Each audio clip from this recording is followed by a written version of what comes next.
Hello, everyone. We're so excited to kick off our Giving Tuesday campaign for 2024. Woo, woo, woo. It has been amazing.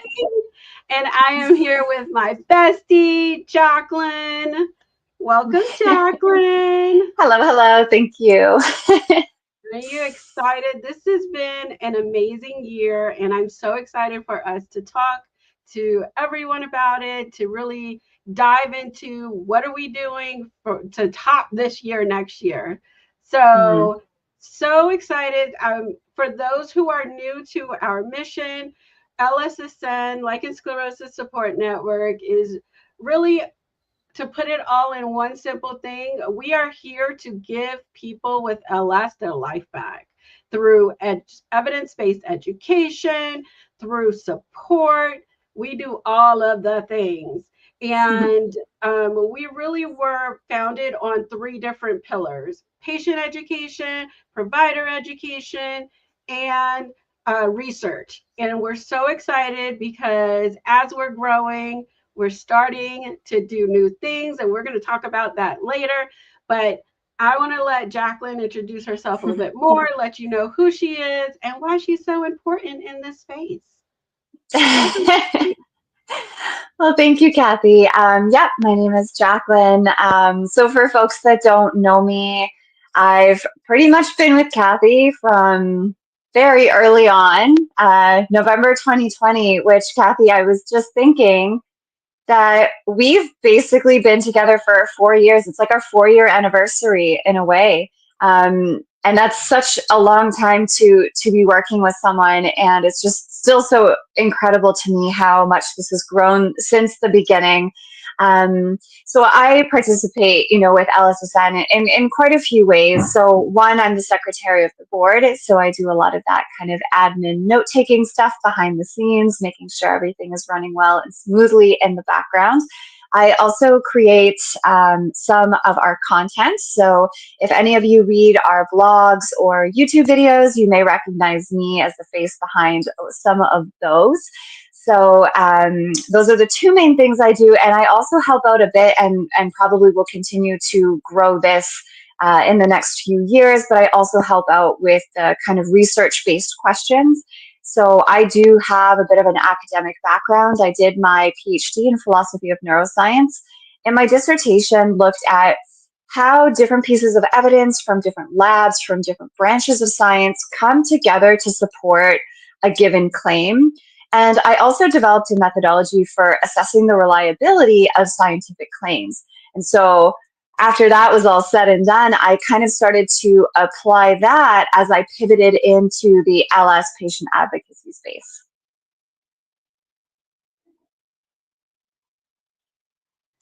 Yes, y'all, I'm trying to do all the things backstage. Yes. That is why, we always joke that Jaclyn is the yin to my yang, because she's got the scientific kind of brain that thinks that way, and I'm like okay, I'll take the information and turn it into science, LS for dummies. I always say, I just have to bring it down to my level, because I don't get all of that, but she makes it easy for me to understand, and then I make it easy for the math. And that's why we work together. And I'm so excited because this year, our Giving Tuesday campaign is our biggest goal ever. This year, for Giving Tuesday, this whole week, we need to raise at least $25,000. Okay, that is huge for us. And the reason is that's going to be half of what we need to really kick off so many initiatives for next year. And so really, we're talking about that that provider and that research side that I was talking about earlier. It's time for us to start making headway in those areas. And in order to do that, we're going to need funds, baby, funds, lots of them. And we know that our community has supported us over the last 3 years, and you guys have been Amazing. We literally would not have been able to do the things that we have done, which we're going to talk about next, without your help. You guys are literally changing lives. So I want to start talking about what have we done this year. So this is our 3-year anniversary. We turned 3 years old in August. Yeah, we're Mhm. little Yay! toddlers. And this year's theme was LS and sexuality. Like relationships, we're talking about not just relationships with our partners, but also relationships with our friends, our families, our coworkers. All of this because we all know LS doesn't just affect the person, the patient, it affects all of the people around them, how they interact, what they're able to do and not do.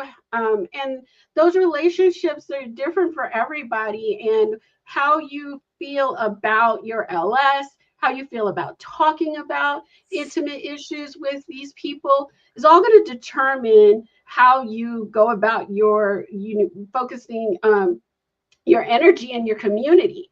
And so, really, this year was about giving you the tools to really get open, to start opening up about your LS. And because community is one of those things that's so important.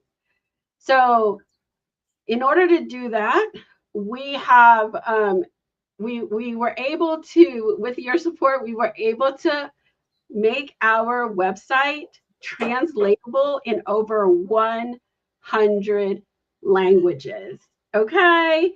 And it is available on in the country directory. So it's not like they have to go and try to find us in the English directory and translate it. No, we are showing up in Italy, in Africa, in the different countries in Africa, and the different countries in South America. We are global. Okay, we've always been an international organization, but English speaking. Now we are really for real global, which is amazing. I feel like I haven't said that in like this year as many times, but it is truly, truly amazing the work that we've been able to do this year. And as we've opened up our website to all of these different languages and countries, we have already had over 230,000 new visitors to the website. That is insane.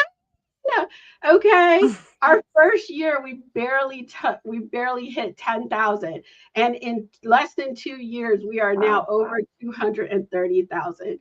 And can you imagine? So the thing is, there's research that says that the LS can affect as many as 3 to 10% of the female population. That is over 140 million people. If I did my math right, it's a lot of people. But less than, what is it, 1%, Jaclyn, have actually been diagnosed. Did I got my numbers right? Or about 1%? That's insane. That's millions of people who are walking around who don't know they have LS and who need this information. So it's important that we get this information out there so people can find it when they're searching the web, and they are finding us. And this is just the tip of the iceberg. We have also had 2 multi-day summits and with a combined over 41 expert-led sessions. Okay, we had our Holistic Healing Summit, and we had our second annual Vulvovaginal Mini Summit. And we had altogether, we had over 800 people who registered for these summits and were able to get the information that they needed to really make change. And we have seen and heard from people who've come that these summits have really changed their lives. We've had over 22 virtual meetups with over 700 people worldwide. we've had, like I said, we've had people from Africa, we've had people from New Zealand, we've had people from Australia, all over the world coming together to really support each other, to learn from each other, and just be there for each other. We have also had 4 single day summits. I mean, not summits. We've had 4 single day events. So we've had, let's see, we started off in January with LS Awareness Day, and we had Dr. Jill Kraft, who was scratching the surface and starting us off strong with the LS and sexual health. Then we had in February, right after Valentine's Day, Spark the Flame with Dr. Caroline Klein on sex, intimacy, and LS. Then we had a 3 expert panel. Jaclyn, do you remember that? Oh, I sure do. LS Revealed. And we fielded questions from a gynecologist, a pelvic floor physical therapist, and of course, Jaclyn, our peer support specialist. And we just had the end of October, we had our M Factor movie screening and discussion where we had 2 LS and menopause specialists who answered questions after we watched the documentary, The M Factor, all about menopause. It was amazing. Oh, that was a lot. Like, y'all, so, Jaclyn, I know you were our expert at the Vulva Awareness Day LS and sexual health panel. What was your biggest takeaway, your aha moment from that session? I guess oof, it's always hard to just pick one thing. One thing that I found was really exciting potentially was the fact that myself, the gynecologist, the pelvic floor PT, we were all in alignment with our answers. And the reason this excites me is because what this shows is that there's multiple disciplines that are aware of LS and up to date on the current research and able to talk to people about this. So this kind of shows to me that there's real good potential for collaboration amongst healthcare providers. And when I say healthcare providers, I mean that very broadly. Of course, we think gynecologists, dermatologists, but I also mean our PTs. I also mean our therapists. I also mean our patient support workers, everybody, right? We need that collaboration, and that all starts with education, right? We really need to have that strong foundational understanding of what LS is, how it's diagnosed, and how you treat and manage it. And to see, experts from all different areas really just kind of converge on all of the questions was really exciting to me to see that kind of, interdisciplinary setting in real time. And I know that I was really big and pushing for a live panel because I just love those spaces. And the questions that we got from the audience were so good and the dialogue was so engaging. And if anybody's watching now and you were not able to see that live, just to let you know that all of our lives are on our LSSN YouTube channel. So you can always go back and watch that if you missed it. We had some great conversations that day.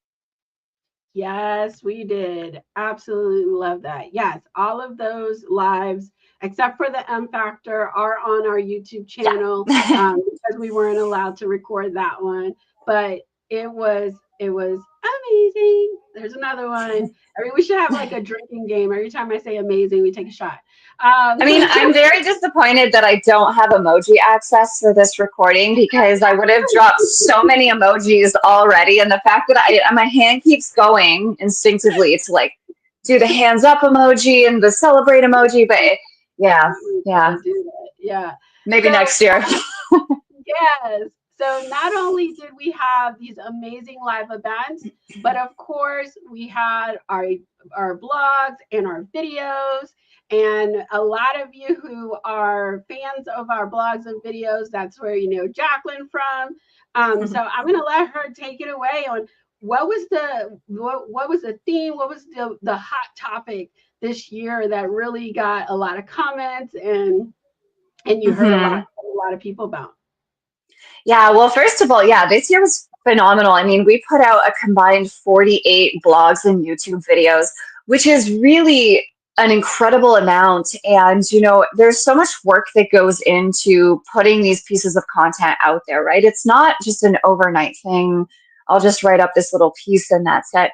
There are usually weeks of researching through the different papers that are available, dissecting the findings, putting those findings together, synthesizing translating that in a way that is generalizable to most individuals, creating graphics, creating diagrams and learning materials, editing videos, right? There's so much work that goes behind that. So the fact that we were able to put out 42 pieces of educational content in addition to all of these summits and events that you just mentioned is really quite impressive.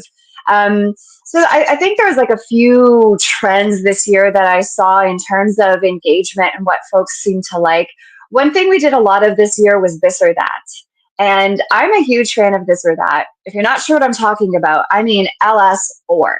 So is it LS or is it GSM? Or is it bacterial vaginosis? Or is it vulvar psoriasis? Or is it a yeast infection?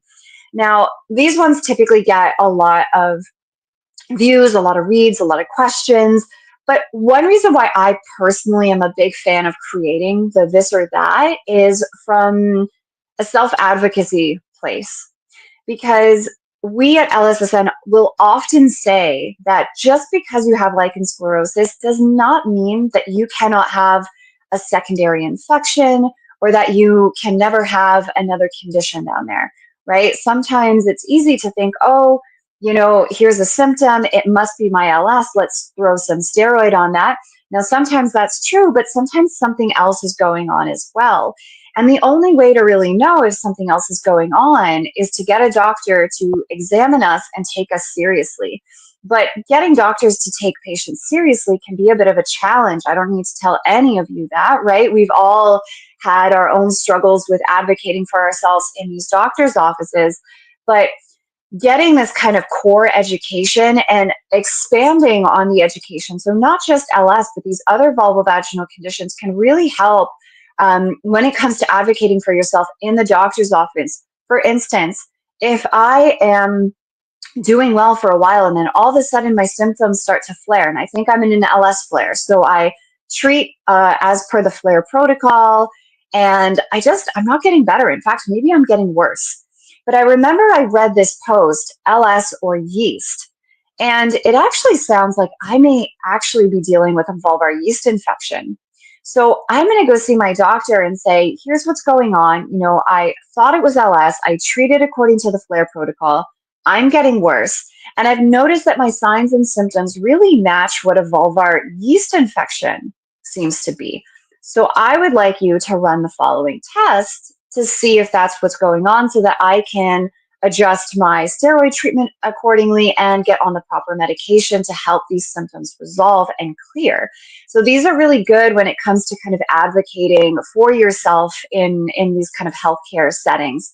The other ones that probably unsurprisingly were very popular were videos on remission and posts on remission, as well as flares. Those are two that we get so many questions about all the time, whether it's in an email, whether it's at the virtual meetups.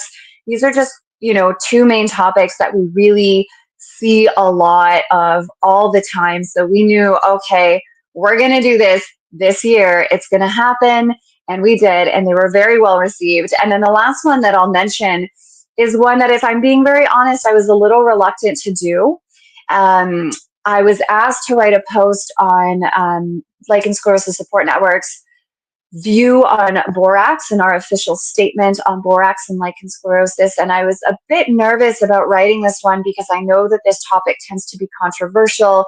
And the last thing I wanted to do was invalidate anybody. And so I knew that that was going to be a big challenge to write. And we did also get our medical advisory board to also contribute to that piece. And so I was very nervous to put that out, but I was very surprised at how well received it was overall. So that was really nice. And I'm already excited for 2025's content because we're going to have some good ones. Yes, we are. And to your point about, this or that, that's also why it was really important for us to do the vulvovaginal mini summits, Yeah. which we do have the replays available because secondary conditions are very common. They And, are. a lot of times people feel like, oh, I'm flaring, but it's not a flare. You got something else going on, and throwing steroids on it just makes things worse. So, it's really important that we have that information, that we have that knowledge, and we're able to be to differentiate. And the thing that I really love about the replays from the vulvovaginal mini summit is we have a playlist. So you can actually, that's searchable. That's the important thing. We have a playlist that's searchable. So you can type in your symptoms and see all the different um, conditions that have that symptom. And then you could type in the second symptom and then see, oh, where does this overlap? And then the third. And you can have a list when you go to the doctor, say, listen, I need you to test me, or I need you to see if I got XYZ going on because something's not right. Okay. So advocating for ourselves, knowledge is power. LSSN is built on that.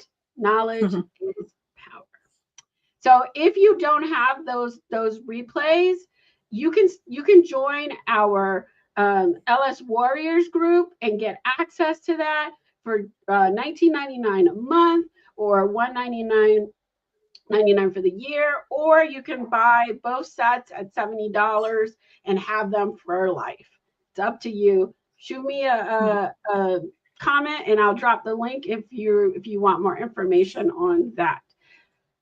So moving on, because we've got a lot to cover. We're almost Yeah, we sure do. so I was going to add something and then I was like, nope. so not only did we really push the limits this year on our education and our support, but we have started branching out even more on our partnerships and our trainings. And so this year we joined the Coalition of Skin Diseases. And this is a leading national organization that's advocating for people with all kinds of skin conditions. And because we are now part of their organization, we have a seat at the table. And what that means is we can raise our voice louder. They are very much involved in legislation and getting in front of the health organizations. And now that we are part of their group, LS now has a voice in those spaces, right? They also are really big in the research side. So we're able to push for more funding for to accelerate progress, for better treatments, for a cure. Okay, we also can improve access to care. So by collaborating with them, we can advocate for those policies that make it easier for people with LS to get the quality care that they need. And we also are able now to connect with others in health spaces. So we can partner with other organizations. We can get into conferences that we didn't have accessibility to.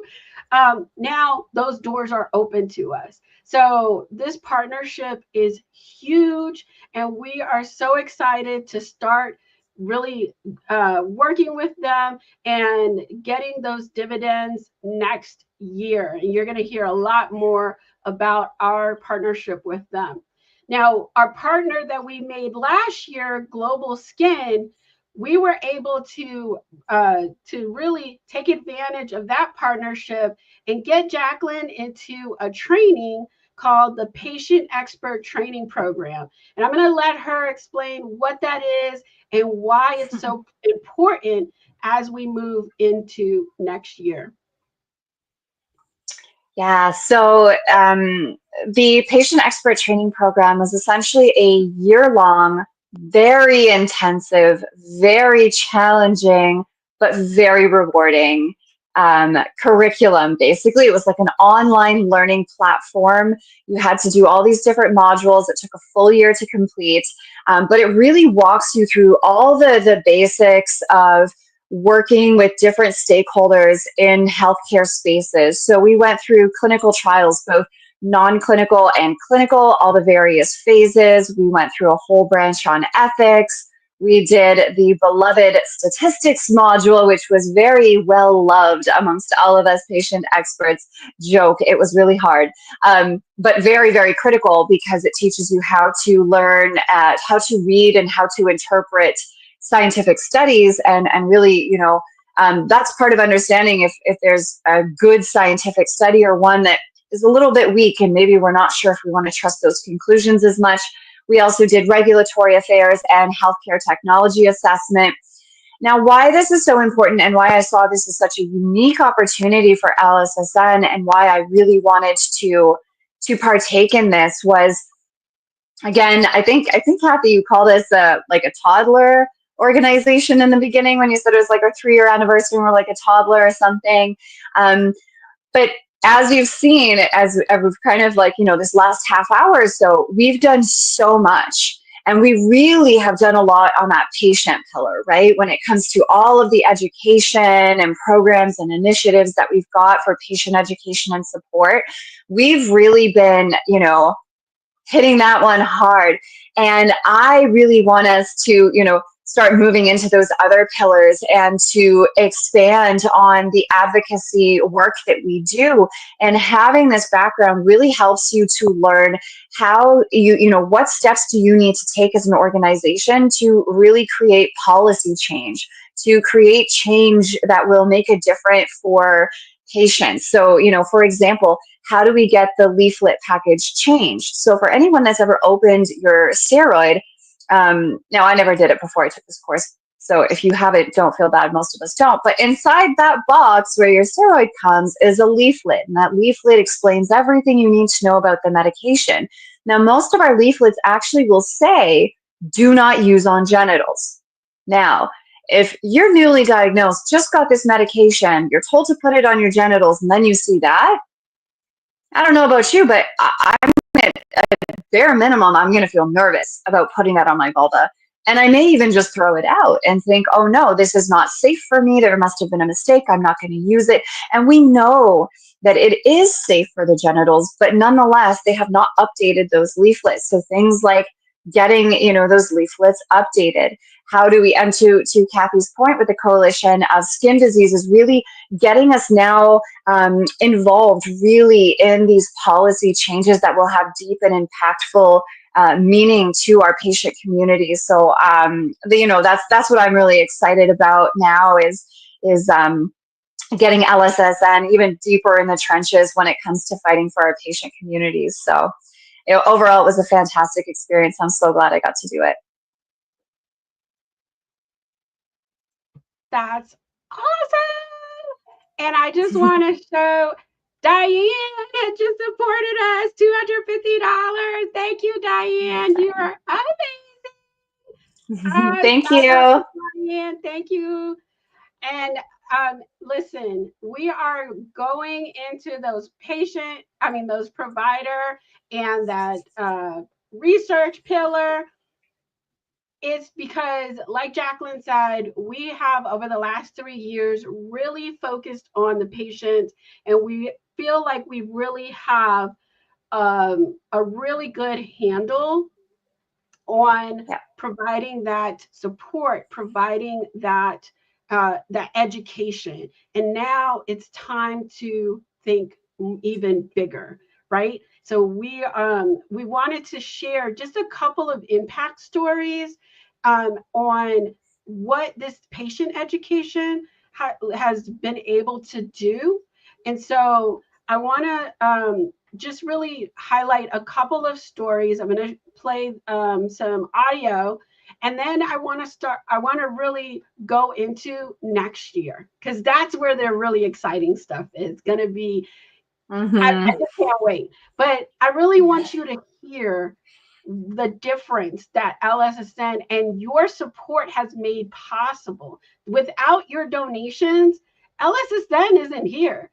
Like Jaclyn and I started this when we had no money and you didn't know who we were, right? Because we had no money. Now we've got your support and we are reaching over 230 new people a year. That's insane. So listen, this is Shelly. She has been with us for about 2 years now, and I want you to hear her story. Diagnosed in 2010. It was a really traumatic experience. And my doctor actually told me not to go online, not to research all this kind of stuff. I felt really quite isolated and alone and ashamed and afraid. I was terrified, actually. I didn't tell anybody. I was just really struggling through this whole thing. It was okay, but when I hit perimenopause and menopause, things really went sideways. I had a flare and I went online and I found LSSN. It took me a long time. I had to build up my courage to read those blog posts and to even watch a video.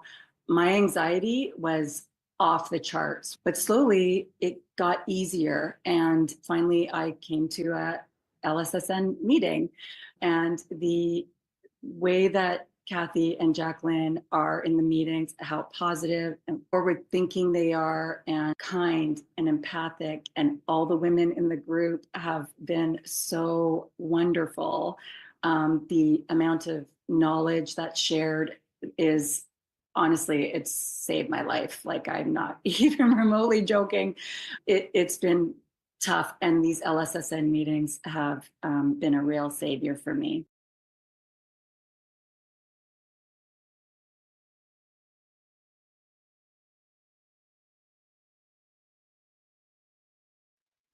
Kathy, you are muted still. Thank you. I was just saying that is just one of hundreds. It looks so enthusiastic, but I'm not a good lip reader. Listen, when she was telling us this, I got goosebumps because I remember we've been with her through this journey and trying to get her, get her from the beginning where she was in pain and now to I had to cut this short, but she is now back to wearing regular clothes. She's riding her bike. She is living life on her terms, which is our goal, right? That's the mission. For everybody. Yes, get you back to living life on your terms. We manage LS. LS does not control us. I need a t-shirt right there. That was what we need. But yeah.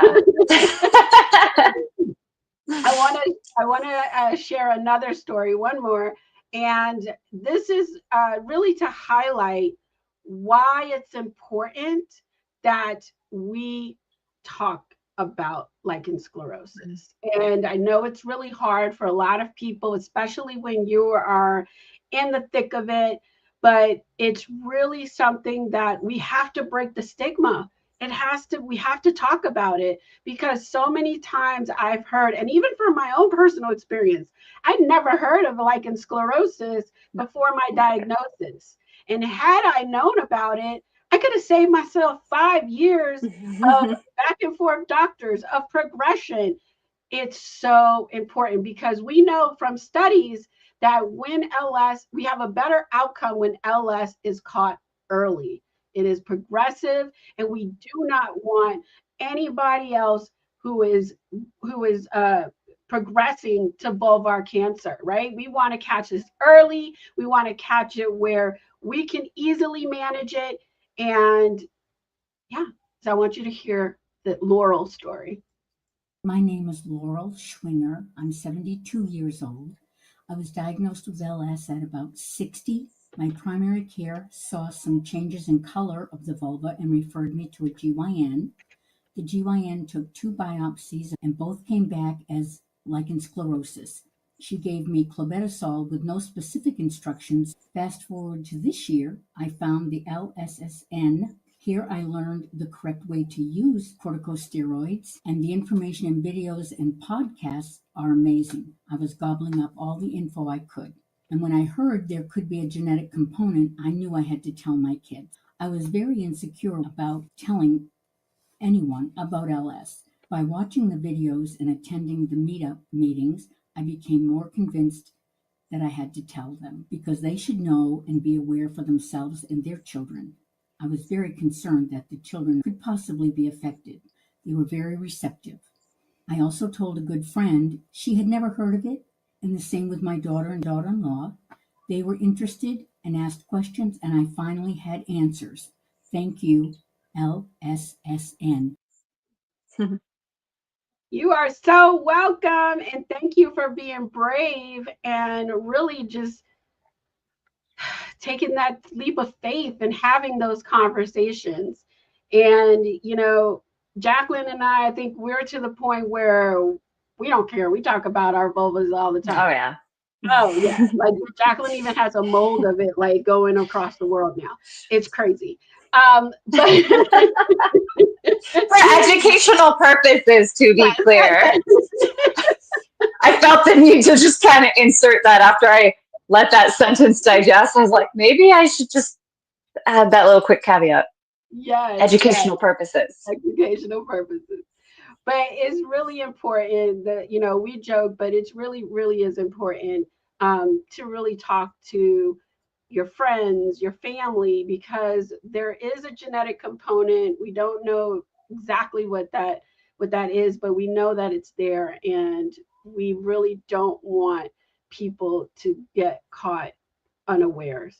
So I want to focus on this last half of an hour on the future, because the future is looking great. It is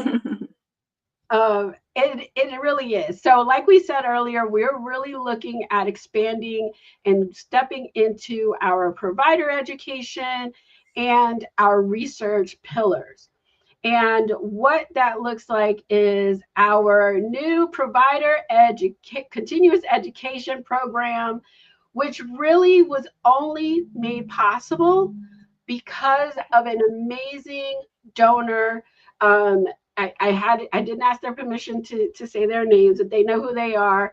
They really they reached out. We had a conversation earlier this year, and I was like, listen, this is on the plans, but we're not going to have the money for this for like 2 more years. But this is really going to change the future of lichen sclerosus, and we would love to do it sooner, but we just don't have the funds. And they said, you know what if we started you off? And they did, and we did. And listen, we are to the point where we have our program. We know who the company that we're going with to create this program. We have our facilitators. We have the core of what this program is going to look like. And the goal is for us to have it ready to go at least by by June, July of next year. But that's not going to happen if we don't have the funds, okay? Because it's going to take a lot of money. It's going to take a lot of man work and expertise, and that also takes money, right? So this is really one of the biggest reasons why we have such a huge goal for our Giving Tuesday campaign and our end of year campaign. But it's important, right? How many doctors did you have to go to before you got a proper diagnosis? And then how many more doctors did you have to go to before you got proper information on how to treat right? Maybe you're still on that journey. Wouldn't it be amazing if there were doctors who had gone through a specialized course for lichen sclerosis, who were on a directory, and you could easily go and put in your zip code, and now you have 2, 3, 4 different choices of who you want to go to. And so, and some of them take insurance, right? Because that's another factor that for a lot of people is the doctors who know, unfortunately, they don't take insurance because they're not able to treat their patients the way they need to and get that specialized training under the insurance program, or whatever you want to call it. But we have the opportunity to really create change. We have the opportunity to make sure that your GYN, your general practitioner, your dermatologist, any provider that's looking between your legs that people are going to, that they have the training to diagnose and to treat your condition properly. We are breaking the cycle of suffering. We are doing that. And you, my dear, can help. You can be a voice. For everyone who makes a donation, you will have a voice and on this course. We're going to be sending out surveys. We're going to be doing town halls. So you can let us know what is important for you that we cover in this course. What is it that you want to make sure these doctors know moving forward? So that is just one of the amazing programs that we have going on next year. And I want to, Jaclyn, you are, like I said, more on the science side, more on the research side. Can you talk about why it's important that we get this education to providers? Yeah, for sure. I think it's been coming up implicitly throughout this entire conversation that we've been having over the past 40 minutes or so. And I want to start with our mission, right? We want to get folks diagnosed earlier. So the latest statistic that we have comes from a paper that was published in 2020 that says that it takes on average between 5 to 15 years to get a diagnosis. I'd love to see that statistic updated because I'm curious to see how that's changed, if the time has been reduced, if it's been lengthened. But suffice it to say that 5 to 15 years is way too long. It is way too long. There is no need for people to sit and suffer with debilitating symptoms for such a long time and to be told that there's nothing wrong. And we know that misdiagnoses are very common. One of the top 3 misdiagnoses that people will receive are herpes, genitourinary syndrome of menopause, which is GSM, and then finally, the one that most of us will get at one point is yeast or thrush.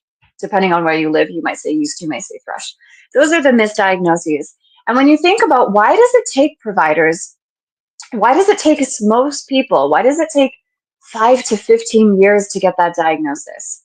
Well, it's often because providers do not have the education to make that diagnosis. They don't even know how to recognize lichen sclerosus. They don't know what questions they may need to ask a patient. They don't know what they should be looking for. If they even look at the vulva, they don't even know what they're supposed to be looking for. And so that often leads to people not getting diagnosed for years and years. And this is a huge problem because we know that the sooner you get diagnosed, the better. The sooner you get diagnosed and you get on treatment, you can get things under control. And you may not even need to lose any architecture or things that some of us who have had this for years and years and years, you may never even get to that point if you get that early diagnosis and start treating. But if doctors don't have that education, we're not going to get there. And the other thing that can happen is that some doctors do have some knowledge about lichen sclerosus, i.e. they know that it is a condition, but the education that they have is very outdated. So you'll see these providers really perpetuate these myths that we've now seen to be kind of disproven by scientific research. So one myth, for example, is that only postmenopausal people with vulvas get lichen sclerosus. Now, not only do we know that this is not true, right? There was a great paper on folks of reproductive age having lichen sclerosus. We know that pediatric cases of lichen sclerosus occur. So not only is that myth untrue, but that means that anybody who is not in that postmenopausal age group that comes into the office and says, I'm itchy, I'm in pain, lichen sclerosus probably won't even cross their mind because in their head, they're too young. So they're not even going to go there. They're going to immediately think, okay, it's probably yeast, right? So we need providers to have good, solid education, up-to-date education that is in alignment with our current research, with good, solid, robust research. We need providers to have that education so that they can catch people early, because we have some amazing specialists out there, but the world is a huge place and we need this caught early. We can't just keep going with, a few specialists per country. That doesn't work. We need all these healthcare providers, even family doctors, pelvic floor PTs, not just gyns and derms, right? All healthcare providers that have this knowledge so that they can catch it, so that they know how to treat it. And another thing is that when they know how to treat it, not just with clobetasol. Okay, we know that clobetasol is the gold standard treatment, and it is quite effective for many people. But another problem that I see is doctors have a bit of knowledge in LS, but if you don't respond to clobetasol in the typical way that their textbook says you should, they do not know what to do. They do not have alternatives, and they tell you just keep using it, just keep using it, and then your symptoms get worse, and they don't think about allergy testing. They don't think about switching the potency of the steroid. They don't know how to adjust a dosing protocol. They don't know any of these things. So we really want these doctors to become mini specialists in their own right, so that not only are they people getting diagnosed early, but people are really getting proper, adequate, evidence-based, and compassionate care and treatment for their lichen sclerosus. So we need this program so badly. So badly. So I am so excited to hear, because we knew from the beginning, we're like, we need to do this. Like when we talk about people getting diagnosed early, we can have all the vulva awareness days possible and try to educate patients on using proper anatomical terms. But if the providers aren't getting that education, there's only so far that takes us, right? So I personally am so excited, and thank you so much to the donors that they initially kicked this off, because this is so needed, and this has the potential to change the future in ways I don't even think we fully comprehend yet. Yes, totally agree.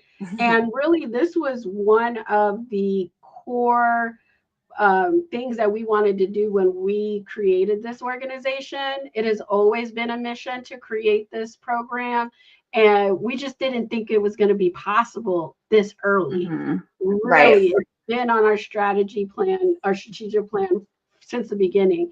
But we're not going to be able to make it possible without help from our donors. We are currently, we just started off, and we are 2% of the way there at our $25,000 goal, which is amazing. We are $580 in. We need to get the momentum. We need to kick it off. We've kicked it off, and now we need you guys' help. So not only we have the course, right? So this program is just bigger than just a course. We have a course, and someone asked, do we have a directory already? We do. We have a directory. This is a referral-based directory. So these are providers that have been referred by other LS patients. We don't know what their qualifications are. We don't know, what they do and don't do. But by going through this program, we will be able to certify that these doctors have had the information, and they'll be able to go to replays and things like that if they need a refresher. And those doctors will go onto our directory with a special badge, and then they will also have that support and that education on the back end, right? We're not just going to say, oh, here's your information, fly free. No, just like we need support, they need support. This is new to them. So when they will have a forum, well, they'll be able to talk to other doctors. Well, they'll be able to get information where we'll be able to supply them with the research as it comes out so they don't have to go looking for it, because doctors are busy too. They have families, they have lives, and they have other patients, and we're going to be spoon feeding them this information so that they can stay top notch. Okay, we are going to be there to support them just like we support you. And as we grow this ecosystem, all it's going to do is be able to provide more providers who know what the hell they're talking about, so that, I have one lady, she had to fly from Canada to go see a specialist in Florida before she was able to get better after 4 years. Multiple doctors she went to in Canada. She had to fly. She said it was $6,000 total for her to go and fly. Mm-hmm. That should not be the case. And the hope is that hopefully sooner than later, that won't be the case, because we're changing the way lichen sclerosis is looked at in this country, all over the world, really. But it's good. We're in the US. We have a little bit more connections in the US, but this is a global movement, right? And I really feel like we can start it off here, then Canada, then UK, then Australia. Everybody's going to be like, I want that. I want it. Get in with the cool kids with the lichen sclerosis support network, and really change the future for the millions of people who have lichen sclerosis, who are being misdiagnosed, who are being mismanaged. It's not fair.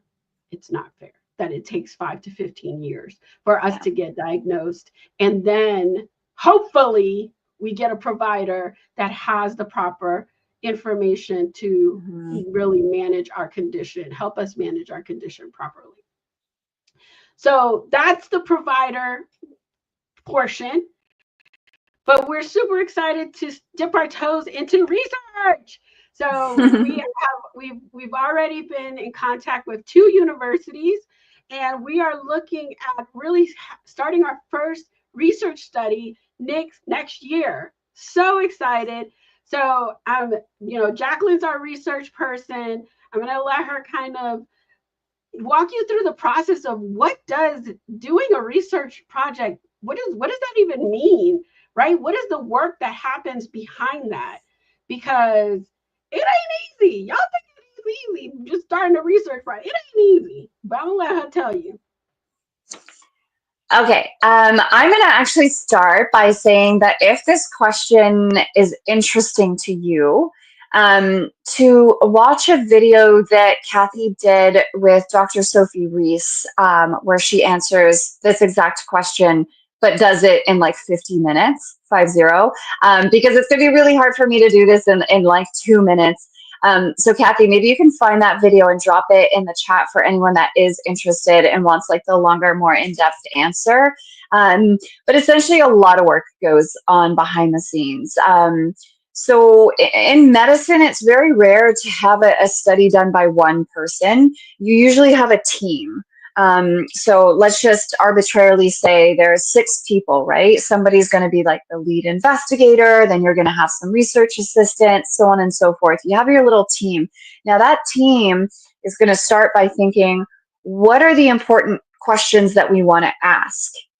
And more, we're seeing patients getting involved at as early as that stage. Patients will help guide clinicians and researchers by really saying, hey, this is what matters to our communities. Like maybe that's a scientifically interesting question, but that's not really what patients need. That's not really something that's going to lead to change, that's going to improve our quality of life, right? So we're starting to get more patients as collaborators as early as that stage of starting to think about what questions do we want to ask, and then how are we going to go about answering those questions? And that's kind of where you get into your methods section, choosing what kind of statistical analysis you're going to use, designing the study, how many participants, are there going to be different arms, is there going to be a control arm? There's so many questions, so much work that goes into just building out this kind of protocol is what they'll call it. And then that has to go through ethical approval. And that ethical approval can take months sometimes. It can be a very long process, sometimes not so long. It really depends on which university it's submitted through. Once you got ethical approval, you're going to start with recruitment. So you have to design all of your recruitment materials. You have to start trying to get participants to even join, because that's a big challenge for a lot of researchers, is getting the participants. If you don't have enough participants, then you can't go forward with the study. Even if it's a great study, even if it's so important, even if it's so impactful, it won't get off the ground without getting the participants involved. So once you've kind of recruited the specified number of people, then whatever that study is, that will unfold. And then after the study closes, then or like once the participants kind of do their part, then all of that team is going to kind of analyze all of that data. They're going to look for trends. They're going to run certain analyses on it. And then they're going to say, okay, here's what we found. And based on what we found, here's what we maybe recommend. And these recommendations are sometimes clinical, sometimes not, but very often are going to have a big important impact on patient lives, right? So that essentially is what goes on in a standard research study, right? All that can change. There's quantitative, qualitative research, so on and so forth, but it all kind of looks like that. So there's a lot of work just putting the research together, but LSSN is really looking to get involved to ensure that clinicians are asking questions that are impactful to our community, to ensure that if we say to our community, hey, here's this trial, it's recruiting, that we know that, we've read through their protocols, we know that this is going to be safe and supportive for our community, and that we're really able to communicate with you what are the risks, what are the benefits, answer any questions that you may have so that you can make a safe and informed decision about whether you want to participate or not. So I think, LSSN getting involved in research is going to be really important, again, just to make sure that we as patients are represented, that we're not just numbers in another study, and that they're asking questions that matter to us so that we can improve our quality of lives. Absolutely, absolutely. And we also want to know, what's the best way to provide the education for our patient community? What is the most effective? Because, like we said, education is power. Being able to advocate for yourself, being able to know the questions that you need to ask, right? Being able to check a provider when they say something wrong. It's like, I know better than that, because I'm part of the Lichen Sclerosus Support Network, and I've been informed. And here's this study, and that's not saying what you're saying, right? You can have that information, and so it's really important that we are not just doing things for the sake of doing things, but that they are evidence-based and that we are doing them to the best of our ability, because we really do care about making sure that every dollar that we spend goes as far as we can make it. A lot of people don't know, but I used to be an extreme couponer. And once you're an extreme couponer, you're always an extreme couponer. And I make those pennies stretch, baby. Okay, Jaclyn will tell you, I make every dollar stretch. And so it's really important that when we put in the work, when we're spending the money, we're doing that to make the biggest impact possible. So I know we're almost at time. Please, please, please, if you are able to support LSSN this Giving Tuesday, share with your family and your friends. If you are on our email list, we're going to be sending out a support document on how to do that without disclosing your illness. We understand people don't want to know, want to tell, well, I have lichen sclerosus, and so I want you to support. No, we're not telling you that you have to out yourself.